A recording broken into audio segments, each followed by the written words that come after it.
दोस्तों नमस्कार। आप सभी का स्वागत हमारे channel Hindi GS practice class by Hemlata में। तो हम लोग क्या पढ़ेंगे आज? हम लोग एक मिनट कैब गिर गई थी। तो हम लोग आज क्या पढ़ेंगे? संविधान पढ़ेंगे। संविधान में लोकसभा, राज्यसभा हो गया है। अब हम लोग प्रमुख तत्व तक पढ़ लिए थे। अब हम लोग क्या पढ़ेंगे आज? आज बहुत ही महत्वपूर्ण चैप्टर है।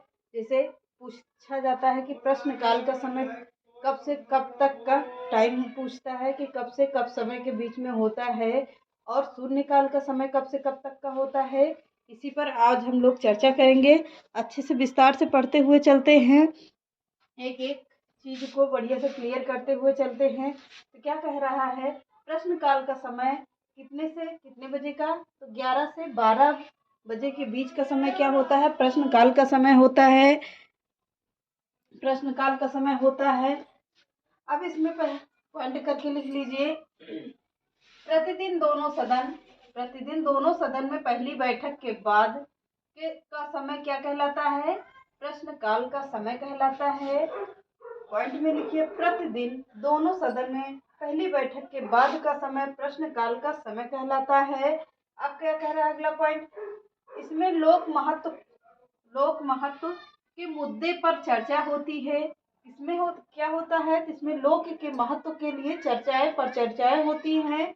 अब क्या कहता है? शून्यकाल का समय पूछता है। कंपटीशन में सवाल होता है कि शून्यकाल का समय कितने बजे से कितने बजे के बीच में आता है, या कितने टाइम से कितने टाइम के लिए आता है। कौन सा टाइम होता है शून्यकाल का समय, या शून्यकाल किसे कहते हैं? तो शून्यकाल का समय कब होता है? दोपहर में 12 से 1 के बीच का समय क्या कहलाता है? शून्यकाल का समय कहलाता है।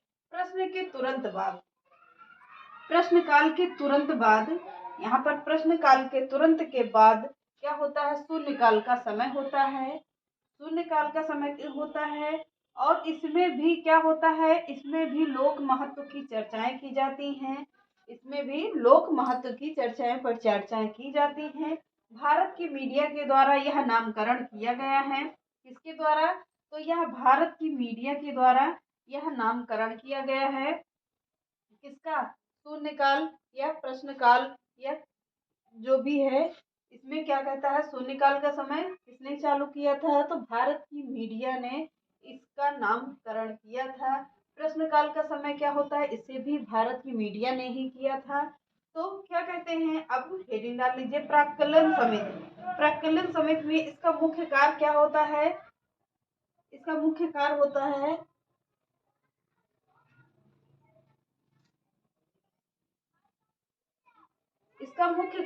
है कि बजट में कटौती करना।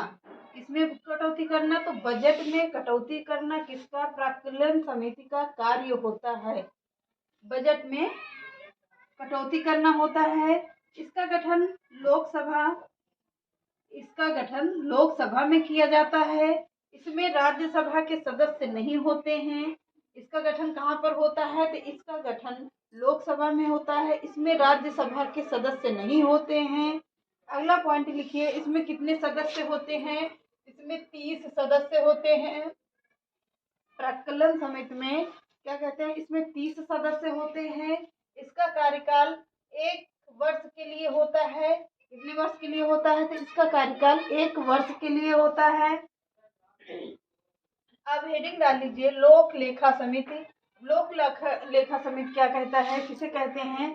कैग नियंत्रण महालेखक परीक्षक को क्या कहता है? कैग कहा जाता है।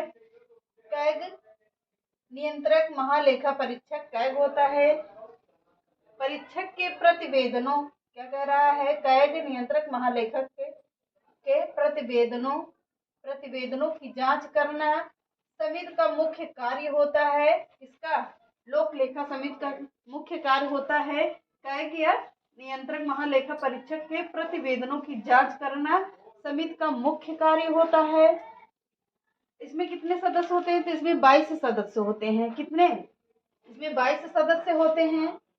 कितने सदस्य होंगे? तो इसमें 22 सदस्य होते हैं, जिसमें से 15 कौन होते हैं? 15 लोकसभा के सदस्य होते हैं और 7 राज्यसभा के होते हैं। 15 लोकसभा के होते हैं और 7 राज्यसभा के होते हैं। इस समिति का अध्यक्ष कौन होता है? विपक्ष का नेता होता है। इस समिति का अध्यक्ष कौन होता है? तो विपक्ष का नेता इसका अध्यक्ष होता है। अब हम लोग क्या लिखेंगे? भारत का नियंत्रक महालेखा परीक्षक, हेडिंग डाल लीजिए, भारत का नियंत्रक एवं महालेखा परीक्षक। उधर लिखते रहिए आप लोग, इधर हटा दे रहे हैं फिर उधर हटा देंगे।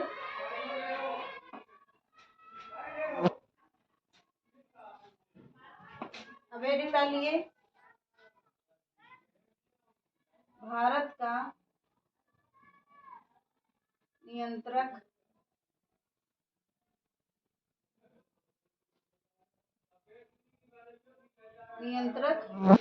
महालेखा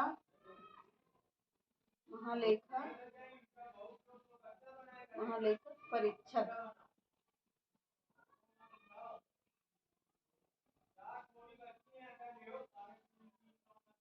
किस आर्टिकल के तहत होते हैं? तो यह आर्टिकल 148 के तहत रखे जाते हैं।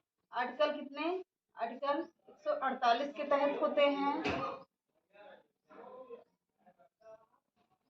आर्टिकल 148 के तहत होते हैं। तो अब इसमें क्या लिखेंगे? कैग नियंत्रक महालेखा परीक्षक, कैग का मुख्य कार्य भारत सरकार के वित्तीय कार्यों पर नियंत्रण करना होता है। कैग का मुख्य कार्य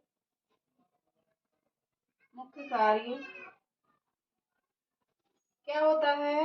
मुख्य कार्य भारत सरकार के वित्तीय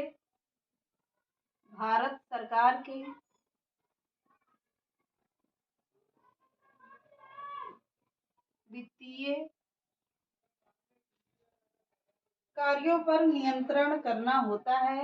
वित्तीय कार्यों पर नियंत्रण करना होता है।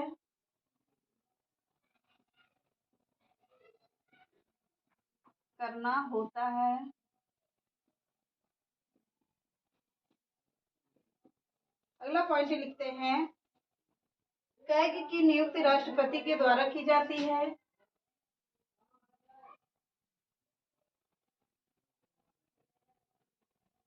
कैग की नियुक्ति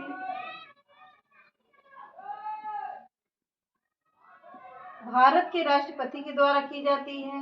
भारत के राष्ट्रपति के द्वारा की जाती है।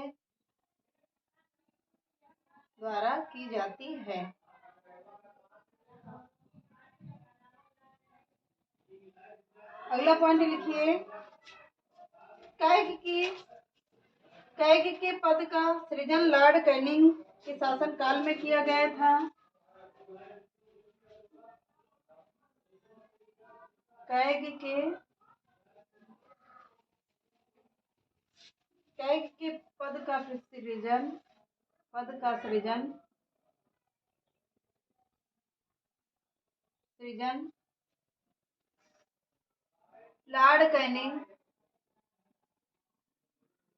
लॉर्ड कैनिंग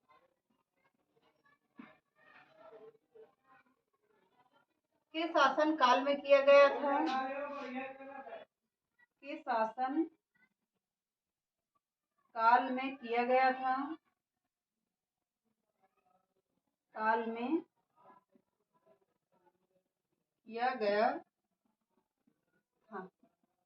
किसके शासन काल में? तो लॉर्ड कैनिंग के शासन काल में किया गया था। अगला पॉइंट लिखते हैं, कैग अपना त्यागपत्र राष्ट्रपति को देते हैं। कैग अपना त्यागपत्र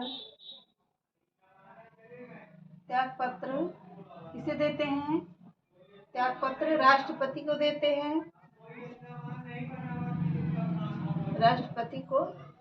हैं। अगला पॉइंट लिखते हैं, कैग कार्यकाल कितने वर्ष का होता है? कैग का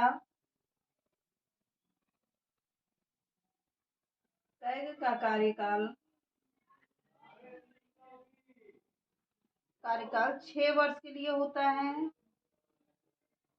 6 वर्ष के लिए होता है। 6 वर्ष के लिए होता है। और इनकी आयु क्या होती है? होता है अथवा इनकी आयु, अथवा इनकी आयु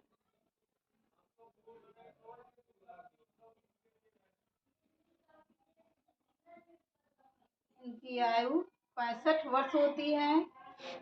65 वर्ष 65 वर्ष होती है।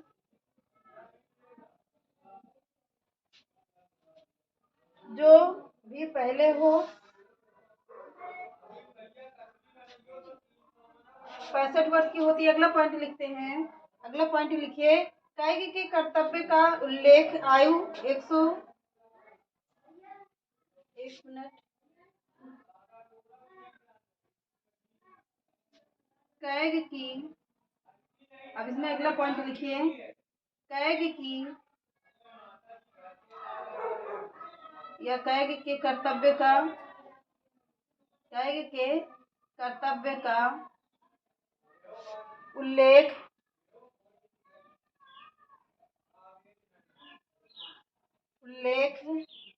आर्टिकल 149 में है। 49 में है, इसमें है आर्टिकल 49 में इनका उल्लेख पूरा तरह से दिया गया है। तो चलिए देखते हैं कैग का मुख्य कारक क्या होता है। मुख्य कार्य होता है भारत सरकार के वित्तीय कार्यों का नियंत्रण करना होता है। कैग की नियुक्ति भारत के राष्ट्रपति करते हैं। कैग की नियुक्ति भारत के राष्ट्रपति के द्वारा की जाती है। कैग के पद का सृजन लॉर्ड कैनिंग के शासनकाल में किया गया था। किसके शासनकाल में? तो लॉर्ड कैनिंग के शासनकाल में किया गया था। कैग अपना त्याग पत्र किसे देता है? तो राष्ट्रपति को देते हैं। कैग का कार्यकाल कितने समय का होता है? तो कैग का कार्यकाल होता है 6 वर्ष के लिए होता है। अथवा इनकी आयु कितनी होती है? तो इनकी आयु होती है 65 वर्ष की होती है। कैग के कर्तव्य का उल्लेख किसमें है? तो आर्टिकल 149 में इनका पूरा उल्लेख दिया हुआ है। तो अगला देखते हैं। एक मिनट देखते हैं वीडियो सही आ रही नहीं आ रही, आज कोई है नहीं यहाँ पे। तो अब आगे हेडिंग डाल लीजिए। इधर का हो गया होगा, इधर का हटा दे रहे हैं आप लोगों को।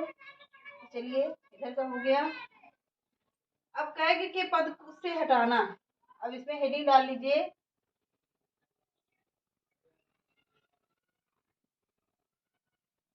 कैग को पद से हटाना।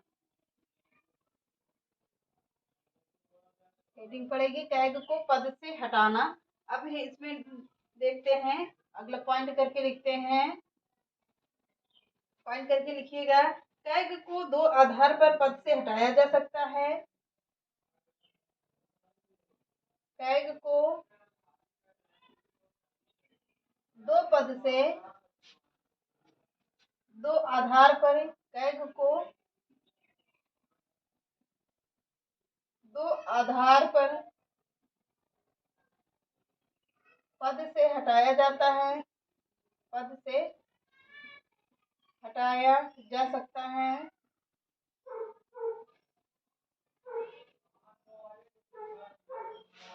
दो, अब वो 2 आधार क्या है?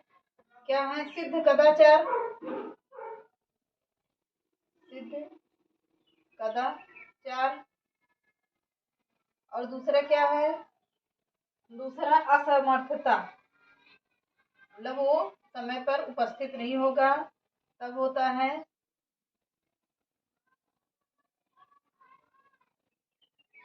इसको हटा ही दे रहे हैं तो आप लोग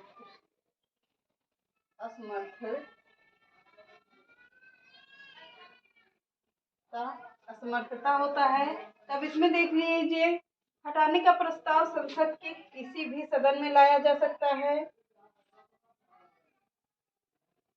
अब इसमें लिखिए, यहीं पर इसको हटा के फिर इसी जगह लिख लीजिए ताकि आप लोगों को समझ में आ जाए क्या कह रहा है। हटा हटाने का प्रस्ताव संसद के किसी भी सदन में लाया जा सकता है। हटाने का प्रस्ताव संसद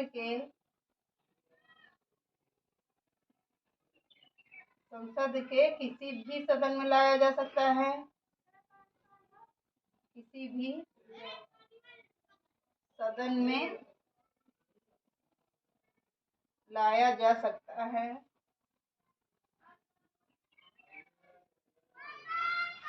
अगला पॉइंट लिखते हैं, नहीं इसी में लिख लीजिए। कितना जरूरी होता है, बहुमत कितनी जरूरी होती है दोनों सदन के लिए। दोनों सदन के लिए बहुमत कितनी जरूरी होती है, या 2/2 सही 3 बहुमत जरूरी होती है। मतलब 2/3 लोग इन्हें सहमति हो कि इन्हें हटाने का प्रस्ताव लाया जा चुका है। बहुत जरूरी होता है, बहुत जरूरी होता है। अब इतना हो गया होगा आप लोगों को। तब हेडिंग डाल लीजिएगा निर्वाचन आयोग। अब हेडिंग डालिए निर्वाचन आयोग। निर्वाचन आयोग किस आर्टिकल के तहत है, तो आर्टिकल 324। आर्टिकल 324 भाग कौन सा होगा, तो भाग 15 होगा। तो इतना हेडिंग डाल लीजिए। अब इसको हम लोग पढ़ेंगे कल क्योंकि अब इसमें काफ़ी चीज़ें हैं जो समझाने के लिए हैं, और इसमें बहुत सारे मतलब अच्छे चैप्टर हैं। यहीं से बहुत सारे यहाँ से भी प्रश्न बनते हैं। तो चलिए आज के सेशन को यहीं पे समाप्त करते हैं। तो चैनल पसंद आए तो लाइक करिए, सब्सक्राइब करिए, ज़्यादा से ज़्यादा लोगों को शेयर करिए। नमस्कार।